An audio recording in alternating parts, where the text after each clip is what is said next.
Primera de Juan 2, 8 al 3:10. ¿Estamos ahí?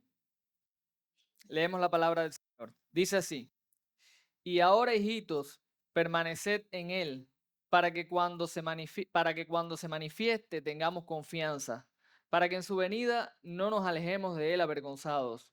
Si sabéis que él es justo, sabed también que todo el que hace justicia es nacido de él. Mirad cuál amor nos ha dado el Padre para que seamos llamados hijos de Dios. Por esto el mundo no nos conoce, porque no le conoció a Él. Amados, ahora somos hijos de Dios y aún no se ha manifestado lo que hemos de ser. Pero sabemos que cuando Él se manifieste seremos semejantes a Él, porque le veremos tal como Él es. Y todo aquel que tiene esta esperanza en Él se purifica a sí mismo, así como Él es puro. Todo aquel que comete pecado infringe también la ley, pues el pecado es infracción de la ley. Y sabéis que Él apareció para quitar nuestros pecados y no hay pecado en Él. Todo aquel que permanece en Él no peca. Todo aquel que peca no le ha visto ni le ha conocido. Hijitos, nadie os engañe. El que hace justicia es justo como Él es justo. El que practica el pecado es el diablo porque el diablo peca desde el principio. Para esto apareció el Hijo de Dios, para deshacer las obras del diablo. Todo aquel que es nacido de Dios no practica el pecado, porque la simiente de Dios permanece en él y no puede pecar porque es nacido de Dios. En esto se manifiestan los hijos de Dios y los hijos del diablo. Todo aquel que no hace justicia y que no ama a su hermano no es de Dios. Oramos. Dios bueno, gracias por tu palabra, Señor, y suplicamos nos hables en esta mañana, que seas también con el instrumento humano para exponerla con claridad, Padre, que permitas que nuestros oídos estén atentos y que tu espíritu mueva nuestra voluntad también a ser activos en la obediencia a lo que tú nos enseñas a través de tu palabra. En Jesús, amén. Hermanos, mis primeros años en la fe, cuando yo estudiaba este pasaje, indudablemente vinieron esos primeros meses después de mi profesión de fe y vino a mi mente la clase de congregado, mi clase de congregado. Generalmente, bueno, todas las iglesias o casi todas las iglesias tienen lo mismo que tiene nuestra iglesia, una clase de congregados donde te enseñan las doctrinas básicas de la fe, te comparten esas lecciones claves o principales de la vida cristiana. Y había una clase de las que yo pasé que trataba sobre la seguridad de la salvación.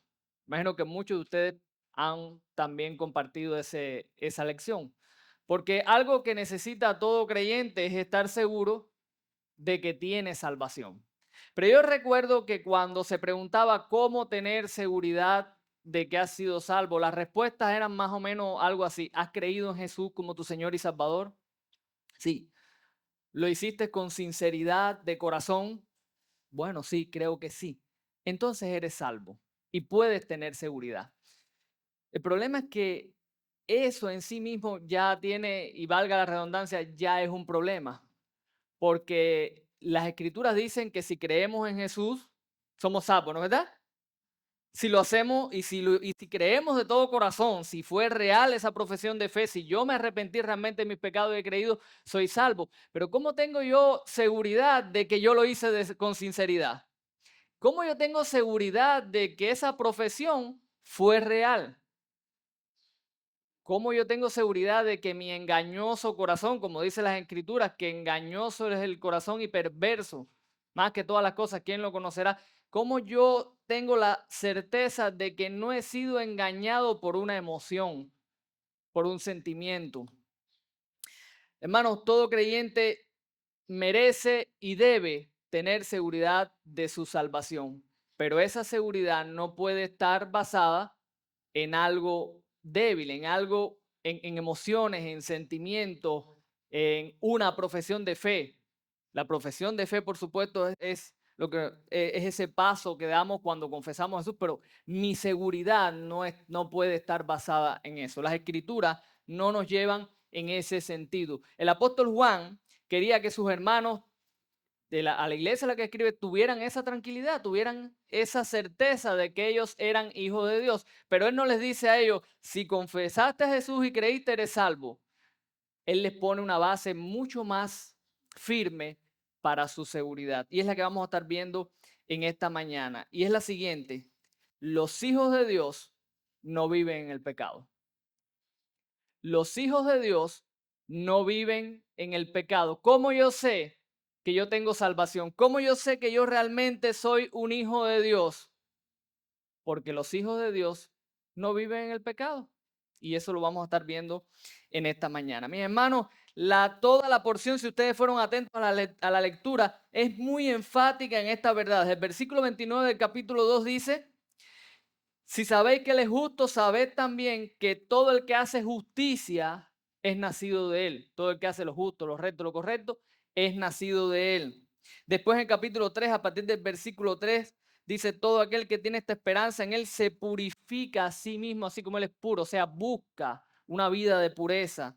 Versículo 6, todo aquel que permanece en Él no peca. Todo aquel que peca no le ha visto ni le ha conocido. Versículo 7, hijitos, nadie os engañe. El que hace justicia es justo como Él es justo. El 8, el que practica el pecado es del diablo, porque el diablo peca desde el principio. Para esto apareció el Hijo de Dios, para deshacer las obras del diablo. Versículo 9, todo aquel que es nacido de Dios no practica el pecado, porque la simiente de Dios permanece en él y no puede pecar porque es nacido de Dios. Versículo 10, en esto se manifiestan los hijos de Dios y los hijos del diablo.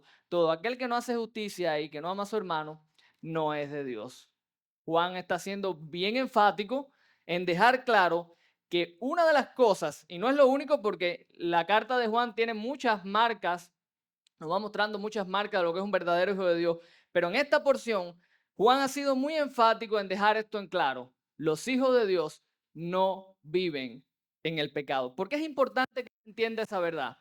Porque es importante que yo la asimile, que yo no solamente la conozca, sino que yo preste atención a lo que Juan está enseñando aquí. Eso es lo primero que vamos a ver, versículos 28 y 29. ¿Por qué es importante que yo preste atención a esta enseñanza? Versículos 28 y 29. Noten cómo Juan comienza: y ahora, hijitos, permaneced en él. Si usted recuerda, la semana pasada estuvimos hablando de permanecer en Cristo. Es la manera, decíamos la semana pasada, en la cual los creyentes hacemos frente a los falsos, maestros, a los anticristos, como decíamos la semana pasada. Y ahora, en esta parte, Juan sigue diciendo: hijitos, permaneced en él. Parece como si fuera parte del texto anterior y no de este. Pero en realidad Juan está empezando una nueva sección y de alguna manera estos versículos 28 y 29 son como una especie de transición para entrar en lo que él está tocando ahora. Dice: permaneced en él. Y aquí permanecer tiene que ver con vivir una vida de justicia. ¿Por qué lo sabemos? Porque después Juan nos dice al final: si sabes que él es justo, sabed también que todo el que hace justicia, ¿qué cosa es? Nacido de él. O sea que permanecer en Cristo tiene que ver con vivir como Cristo. Tiene que ver también con practicar la justicia. Practicar la justicia, decíamos que es practicar lo que es correcto y justo. Es otra manera de decir no vivir en el pecado, vivir en la voluntad de Dios, vivir, hacer, practicar lo que Dios en su palabra nos demanda a vivir, a hacer, a practicar. Y Juan nos da dos razones por las cuales tenemos que permanecer en Jesús, por las cuales debemos vivir de una manera justa. Dice: para que cuando se manifieste, note esos dos paras en el versículo 28, para que cuando se manifieste, o sea, cuando Cristo vuelva, cuando Cristo regrese por segunda vez, cuando se manifieste, tengamos ¿qué cosa? Confianza. Fíjate que Juan no le dice a sus lectores: si tú creíste, ten confianza y puedes estar tranquilo, tú eres un hijo de Dios. Juan le dice a sus lectores: permanece en él para que cuando él regrese tú tengas confianza. Juan quiere que tengamos confianza. Juan quiere que tengamos reposo. Juan quiere que estemos seguros, pero quiere que nuestra seguridad tenga una base firme. Permanece en él para que cuando se manifieste tengamos confianza, para que en su venida, ¿qué cosa? No nos alejemos de él avergonzados. ¿Sabe por qué es importante que yo entienda que un hijo de Dios no vive en el pecado? Porque Juan me está dejando ver que cuando Cristo venga, existe la posibilidad de que hay algunos que van a alejarse de Jesús avergonzados. Y entiende que cuando Juan dice eso, no está diciendo que cuando Cristo venga, ay, sí, tú eres un hijo mío, tú eres un hijo, te portaste mal, quiero que enfrentes la vergüenza aquí delante de todo el mundo, pero pasa. No, Juan está diciendo para que no se alejen de él avergonzados. ¿Sabes lo que significa eso? Que no son hijos de Dios.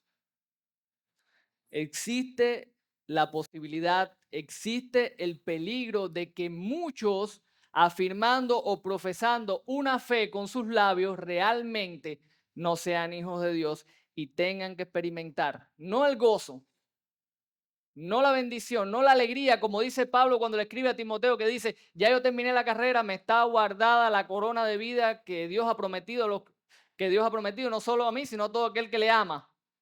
No, hay algunos que no van a experimentar el gozo, para el cual ese día va a ser un día de vergüenza. Y las escrituras nos alertan constantemente sobre esa realidad. El pasaje que leíamos ahorita, aunque está en el contexto de los falsos profetas, de los lobos y demás, pero está expresando una realidad. Cuando Jesús dice en Mateo 7, 21, 23, muchos me dirán en aquel día, Señor, Señor, en tu nombre hicimos y en tu nombre esto y en tu nombre lo otro. Y el Señor les dirá, nunca os conocí, apartados de mí, hacedores de maldad. Y lo interesante es que el Señor dice, no es que te descarriaste en un momento de la vida, no es que tenías algo y después lo perdiste, es nunca los conocí. O sea, una vida completa engañada. Pablo en 2 Corintios 3 al 5, en su carta a los Corintios, les dice, examinaos a vosotros mismos si estáis en la fe. Examinaos a vosotros mismos si estáis en la fe. Escribiéndole a los Gálatas en el capítulo 6, versículo 7 al 8, dice que el hombre segará todo lo que sembrar. El que siembra para el espíritu segará vida. El que siembra para la carne, del espíritu, de la carne segará corrupción, muerte. Las escrituras nos alertan constantemente del peligro de vivir una vida en el autoengaño. Hay un hábito que es propio de la gente de campo. Yo voy a hablar de la gente de campo que yo conozco, de la gente de la familia de mi esposa allá en Baracoa. Esos hombres de allá tienen un hábito muy particular, no les gusta examinarse. Ellos creen que si ellos van al médico y el médico le diagnostica una enfermedad, como que realmente se van a enfermar, ya están enfermos, pero ellos creen que mientras ellos nieguen la enfermedad y mientras ellos no vayan al médico, ellos van a estar bien, que como que el médico es el que le va a introducir la enfermedad en el cuerpo. No es realmente que ellos crean eso, pero la manera en que viven es como si fuera así. Ellos no se examinan. No, no, porque los médicos te matan, los médicos no sé qué. Y así viven hasta un día donde pasa algo, donde hay un subión de presión, cualquier cosa de esa, y se murió fulano. Y todo el mundo se pregunta, ¿se murió fulano? Pero si fulano estaba tan fuerte, si fulano estaba tan sano, ¿cómo que se murió de pronto así? Es que fulano ni estaba fuerte ni estaba sano, pero él quiso vivir toda la vida engañado de que estaba fuerte y estaba sano, pensando que porque él se diga a sí mismo que él es fuerte y sano, él va a estar fuerte y sano. Ese lujo es un lujo que los creyentes no nos podemos dar en nuestra vida espiritual. Yo no puedo darme el lujo de vivir la vida sin tener un tiempo, sin reflexionar, sin meditar y sin tener la seguridad que Dios quiere que yo tenga. Fíjense que no estamos diciendo, y hay gente que dice, esas cosas, esa confusión, ese temor, esas dudas que puedas tener en cuanto a tu salvación, eso es cosa del diablo. El diablo quiere que tú estés así.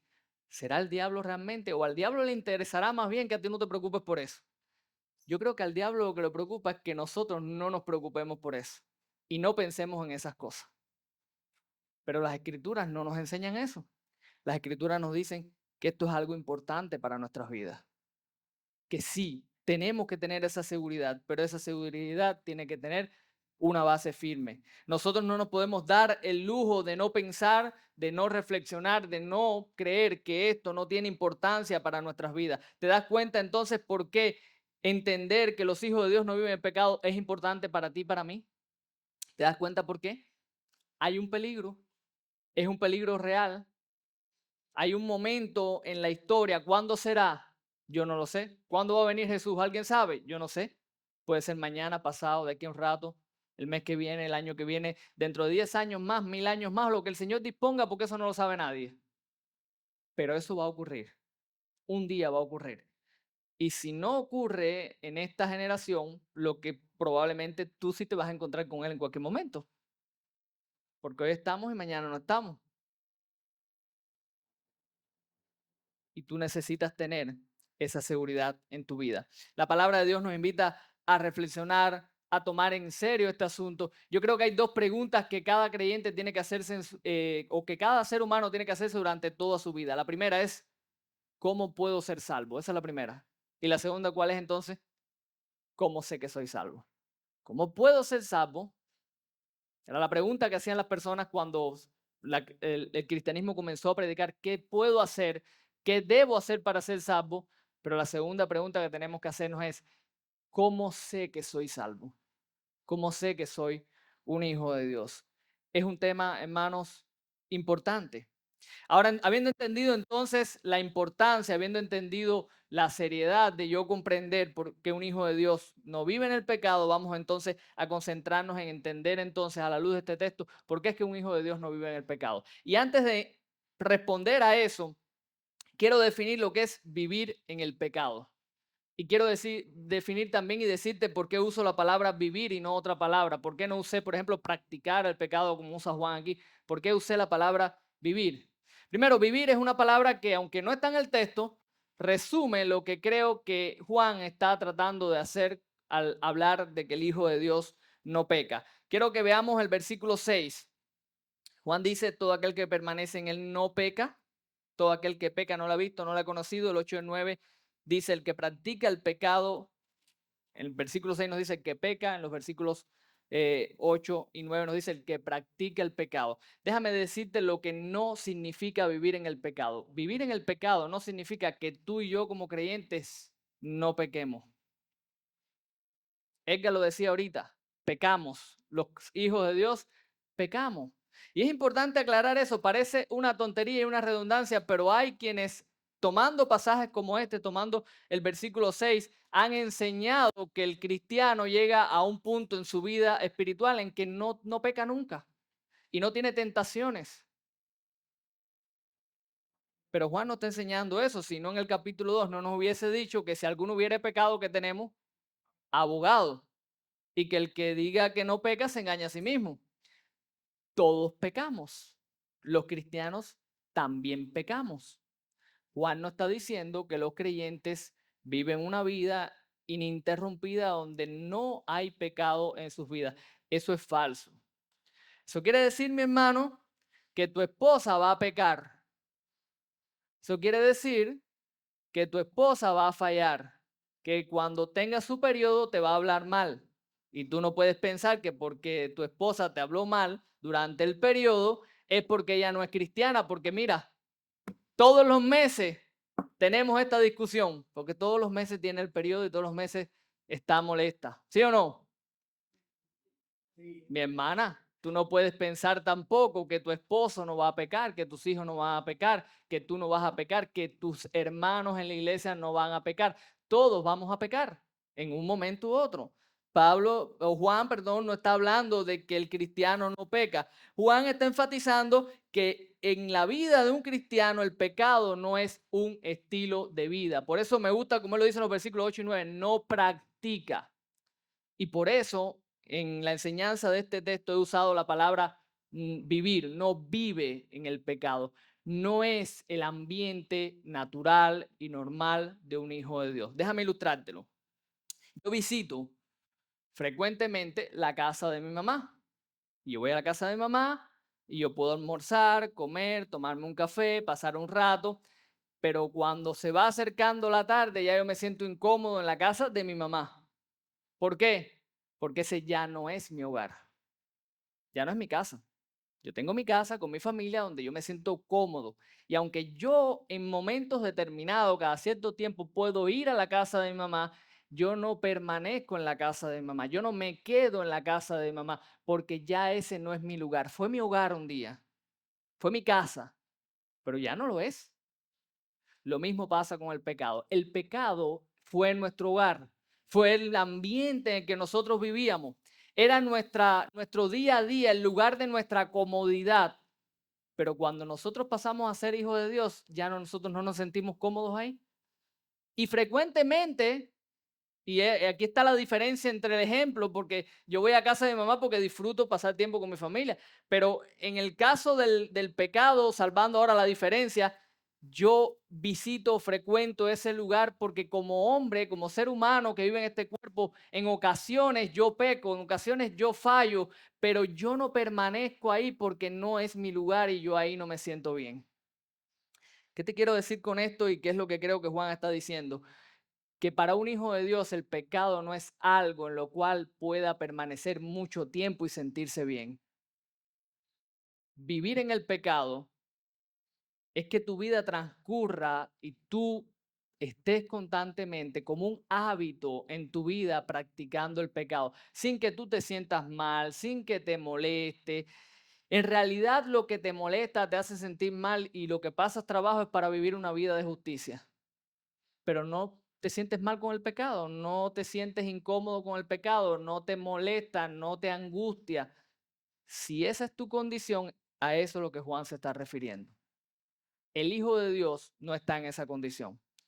Para el Hijo de Dios el pecado es algo que ocurre, es algo ocasional, pero es algo en lo cual no permanece porque no es su lugar en el presente. Hermanos, habiendo entendido lo que es o lo que Juan se refiere con el Hijo de Dios no practica el pecado, vamos a ver entonces algunas razones que vemos aquí en el pasaje por lo cual esto es una realidad en nuestra vida. Primero, nosotros tenemos una nueva esperanza. Mira cómo lo dice a partir del versículo 1, capítulo 3. Juan dice aquí, mirad, ¿cuál amor nos ha dado el Padre para que seamos llamados hijos de Dios? Lo primero que hace es despertar o llamarnos de alguna manera a la exaltación y adoración a Dios. Mira lo grande del amor de Dios. Y la expresión ahí es como algo fuera de este mundo. Mira qué amor tan fuera de este mundo. Es algo grandioso. Es algo maravilloso que siendo nosotros pecadores, rebeldes, enemigos de Dios, Él nos llame ahora hijos. Pero esa nueva identidad o esa nueva relación de nosotros como hijos de Dios crea una ruptura con el mundo en el cual nosotros vivíamos. Mira cómo dice, para que seamos llamados hijos de Dios. Por esto el mundo, ¿qué cosa? No nos conoce. Al convertirnos en hijos de Dios se crea una ruptura con el mundo, una ruptura con la manera de pensar del mundo, una ruptura con la manera de vivir del mundo. Y dice Juan, ahora somos hijos de Dios y aún no se ha manifestado lo que hemos de ser, pero sabemos que cuando Él se manifieste, seremos semejantes a Él porque le veremos tal como Él es. ¿Qué está diciendo Juan? Ahora como hijo de Dios, ¿qué tú tienes? Una nueva esperanza, una nueva expectativa. Ya tú no vives con la misma esperanza que tenías antes. Ya tú no vives con los mismos deseos que vivías antes. Ahora, para un hijo de Dios hay una expectativa, hay un anhelo que cuando el Señor regrese, ¿qué es lo que va a ocurrir? Yo voy a ser semejante a Él. Y Juan dice, y todo aquel que tiene esta esperanza, ¿quiénes son los que tienen esta esperanza? Los hijos de Dios, ¿sí o no? Los hijos de Dios, ¿verdad? Y todo aquel que tiene esta esperanza en Él, ¿qué es lo que hace? Se purifica a sí mismo como Él es puro. Entonces lo que Juan nos está diciendo es que un hijo de Dios no peca, practica el pecado, entre otras cosas, porque esa nueva esperanza que tú y yo tenemos ahora, de alguna manera, nos impulsa a que en el tiempo presente el anhelo de que un día seremos como el Señor, seremos como Él es, impacta nuestro presente en nosotros procurar y querer vivir una vida de justicia, una vida de santidad en nuestro día a día. Pablo dice en Romanos 8, versículo 29, que nosotros fuimos escogidos precisamente para eso, para ser semejantes a su Hijo. Esa es la razón por la cual fuimos llamados. Y si nosotros hemos sido llamados por Dios, ese es, no solamente es la meta, no es lo que vamos a lograr, es lo que nosotros anhelamos en nuestra vida diaria. ¿Qué más nos dice Juan? Nos dice también que Cristo se entregó para librarnos del poder del pecado en nuestras vidas. Dice el versículo 4 que el que comete pecado infringe también la ley, pues el pecado es infracción de la ley. Y sabéis, nota cómo Juan repite mucho, y saben, y sabéis que Él apareció para qué cosa? Para quitar nuestros pecados y no hay pecados en Él. Y más abajo dice, el que practica, versículo 8, el que practica el pecado del diablo, porque el diablo peca desde el principio, para esto apareció el Hijo de Dios, para deshacer las obras del diablo. Jesús vino al mundo para deshacer las obras del diablo. Y eso creo que implica al menos dos cosas. Primero, que Él ha quitado de nosotros la consecuencia del pecado, ya no hay más condenación, como decía el himno, no hay más condenación. Jesús ha pagado la deuda de nuestro pecado, Él nos ha librado de lo que el pecado traía para nuestras vidas, lo que nos correspondía como seres humanos pecadores, que es la ira de Dios, pero creo también que tiene que ver con ese estilo de vida que ha sido roto, ese estilo de vida pecaminoso. Dice la Escritura que el diablo ha cegado el entendimiento de los incrédulos y que es el espíritu que ahora opera en los hijos de quién? De desobediencia. Creo que Cristo al venir, entregarse, morir y resucitar ha hecho dos cosas. Primero, ha roto lo que tiene que ser la consecuencia del pecado en nuestras vidas. Sabemos que tenemos vida eterna, pero ha roto también el poder del diablo, el poder del pecado sobre nuestras vidas. Entonces, ¿por qué un hijo de Dios no puede vivir en el pecado? Porque ya el pecado no es nuestro amo, porque ya el pecado no nos domina, porque es imposible que yo como hijo de Dios no pueda lidiar con el pecado. Pastor, pero usted dijo ahora mismo, hace un ratico, que todos pecamos. Sí, pero te estoy diciendo también que no permanecemos en el pecado, no nos deleitamos y no vivimos en el pecado, porque ha ocurrido algo en nuestras vidas, porque Cristo ha roto un poder que el pecado tenía sobre nosotros que ya no lo tiene. Y ahora yo tengo la capacidad y ahora yo tengo la habilidad de decirle no al pecado y de vivir de una manera diferente. Finalmente, hermanos, dice aquí también, en los versículos que siguen, que tenemos una nueva naturaleza. Todo aquel, versículo 9, que es nacido de Dios no practica el pecado. Y mire esto qué lindo, porque la simiente de Dios permanece en él. La simiente, la semilla. Hay algo que ha ocurrido, hay un cambio que ha ocurrido en nuestras vidas, que ahora, y mira como dice Juan, porque la simiente de Dios permanece en él y no puede pecar, porque es nacido de Dios. No puede vivir en el pecado, no se deleita en el pecado, no puede permanecer en el pecado, porque ha nacido de Dios, ha sido cambiado. Tu naturaleza ha sido cambiada. Hay algo que ha sido radical y profundo en nuestra vida y que Juan en su evangelio le llama el nuevo nacimiento. Eso ha ocurrido en nuestras vidas y eso cambia todo. Hace un par de años yo tengo un familiar que fue operado de una bolita en el cerebro. Los médicos le diagnosticaron de que esa bolita le comprimía, yo no sé mucho de eso, después los médicos me pueden corregir, le comprimía cierta área del cerebro que afectaba su capacidad para expresar afectos hacia los demás.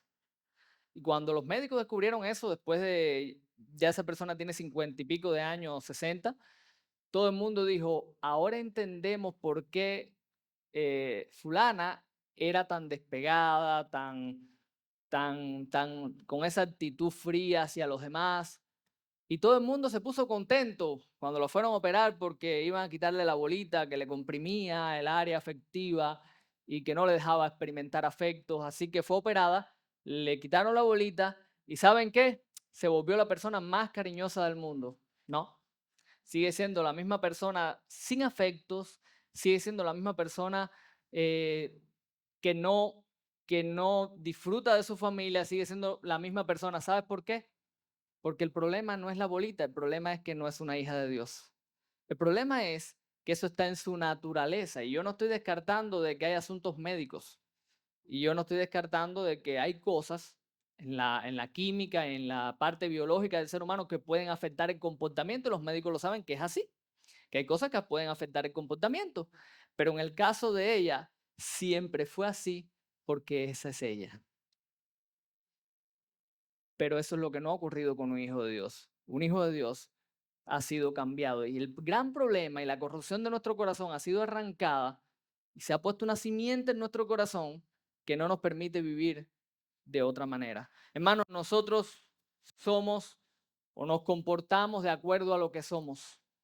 Por eso Jesús dijo que de la abundancia del corazón que habla la boca, y aunque está hablando del hablar, tiene que ver con todo lo que vivimos y practicamos. De la abundancia que hay en el corazón va a ser nuestro comportamiento y va a ser nuestra vida. Y ese es el broche de oro con el cual Juan cierra este texto en el versículo 10, cuando él dice, en esto se manifiestan, o sea, esto es lo que hace visible, lo que hace evidente los hijos de Dios y los hijos del diablo. ¿Quieres saber quién es un hijo de Dios y quieres saber quién es un hijo del diablo? Juan dice, mira, esta es la manera en que tú lo sabes.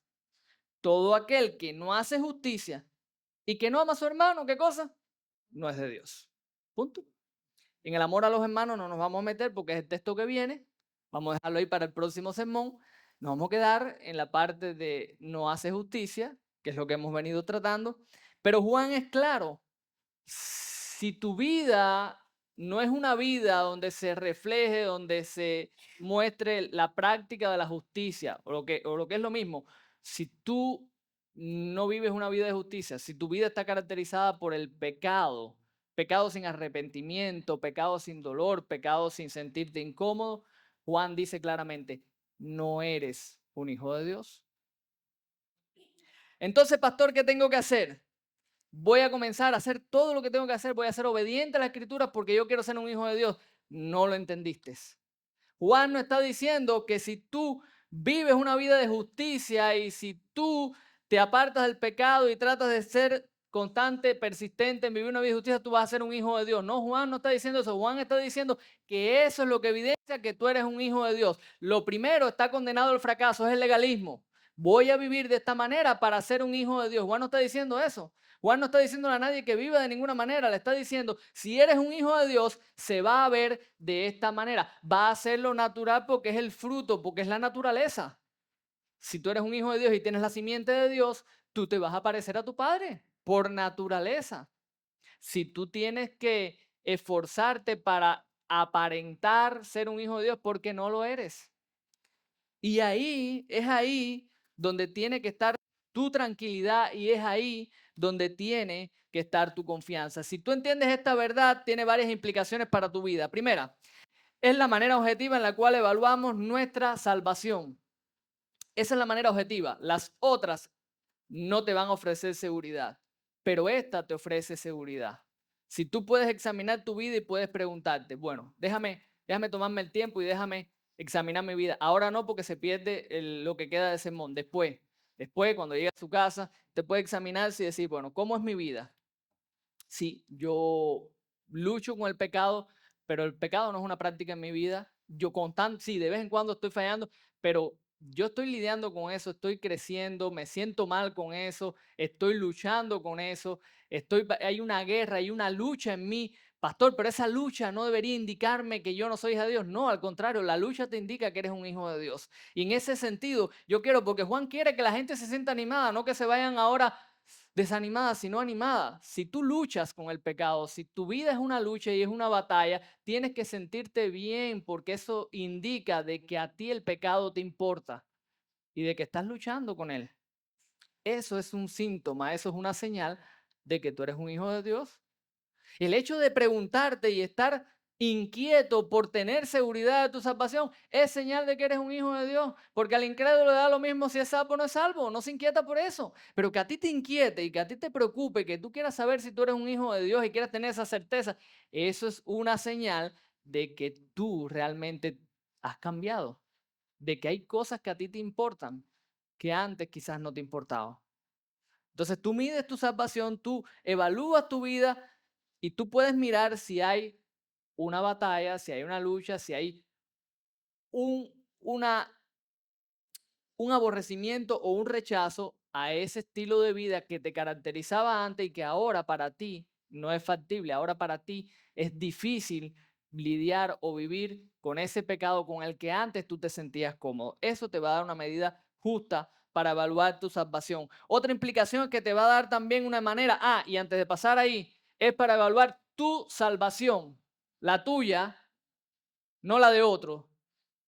No salgas ahora a estar evaluando la salvación de tu hermano, de tu esposa, de tu papá, de tu mamá. No, porque mira lo que dijo el pastor, mira lo que enseña la Biblia. Yo estoy viendo, tú no eres un hijo de Dios porque mira lo que está pasando. No, Juan no le está diciendo evalúen la salvación o miren la salvación de los demás. Juan está diciendo cómo son los hijos de Dios para que tú evalúes tu vida. Cuando Juan le escribe a los corintios, no le dice examínense unos a otros, dice examinaos a vosotros si estáis en la fe. A ustedes. ¿Sabes por qué? Porque el de afuera no sabe la lucha que tú tienes. Porque el de afuera puede ver un comportamiento, pero no sabe cómo tú te sientes respecto a ese comportamiento. De afuera sabe lo que ve, pero lo que ve no siempre es la realidad.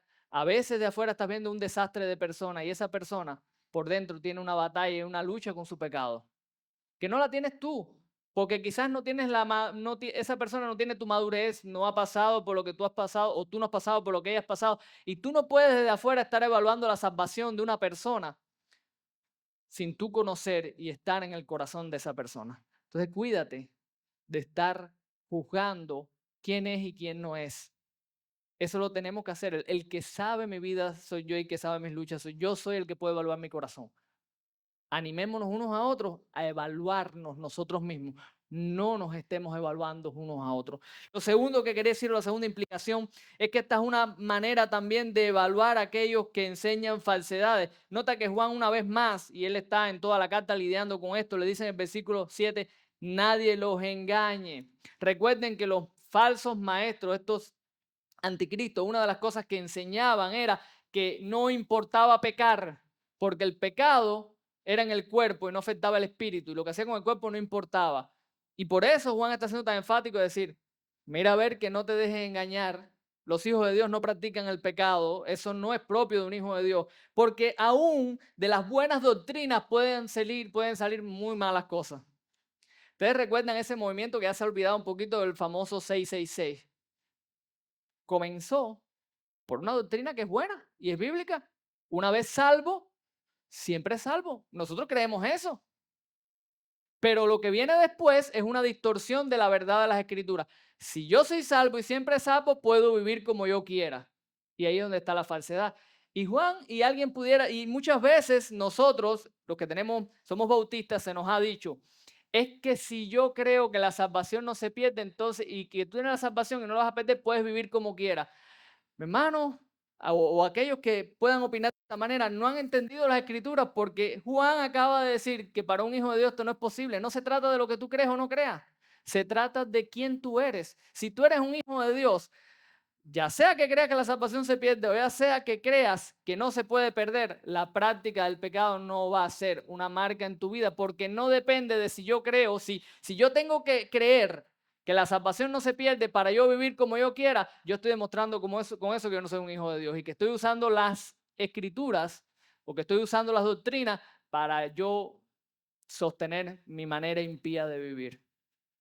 Y eso no es una realidad. Tenemos que evaluarnos de eso, ninguna enseñanza que promueva una vida inmoral, liberal, es de Dios. Porque existe el legalismo, pero también existe el liberalismo.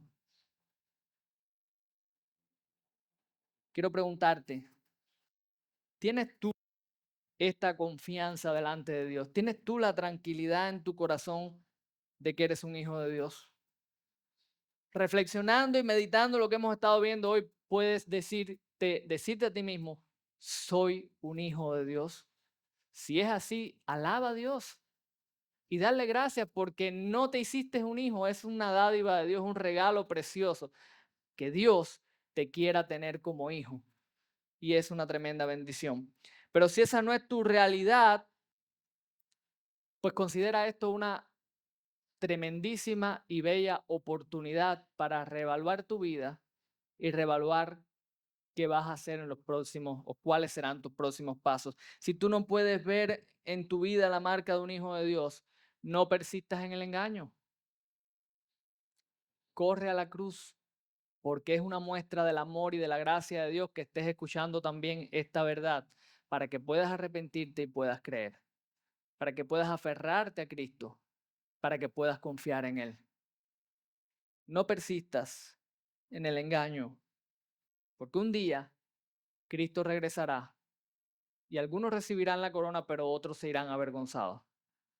Y si tú estás escuchando el mensaje en esta mañana, tú tienes la oportunidad de arrepentirte y tienes la oportunidad de creer. Considéralo entonces una oportunidad. Hermanos, concluimos. Dios quiere que sus hijos vivan seguros. Y así como un hijo se puede mirar en el espejo y ver rasgos físicos que dicen, yo soy hijo de fulano, porque hay marcas, porque esta nariz, porque estas orejas, porque estos ojos, estas cejas son como la de mi papá. También un hijo de Dios, en este caso, se mira a sí mismo adentro y puede decir, soy un hijo de Dios porque esta vida que vivo ahora, porque este aborrecimiento que tengo al pecado, porque este deseo de vivir en justicia, este deseo de agradarle a Dios, este deseo de seguir para adelante, de luchar, de cuando tropiezo y me caigo volver a levantarme, esto es una evidencia de que, ay, yo le pertenezco. ¿A quién? A mi Padre. Juan quiere y Dios quiere que tú y yo tengamos esa tranquilidad. Pero para eso, hermanos, recuerda, los hijos de Dios que no viven en el pecado. Vamos a orar.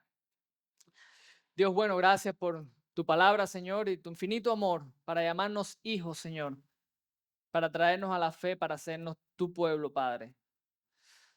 Dios mío, ayúdanos a ser sinceros con nosotros mismos, con nuestra vida, Padre, y a poder experimentar el gozo y la alegría de sabernos tus hijos, pero con entendimiento, Señor, con una certeza clara, porque nuestra vida, Señor, refleje ese cambio, refleje esa nueva naturaleza, Señor. Ayúdanos. Y te ruego también por aquellos que aún y quizás años después de estar en la iglesia, Señor, aún puedan darse cuenta hoy que quizás esa no es su realidad y que tú puedas darle la oportunidad, Señor, que tú puedas tener la misericordia de abrir su corazón y darles vida hoy. En el nombre de Jesús. Amén.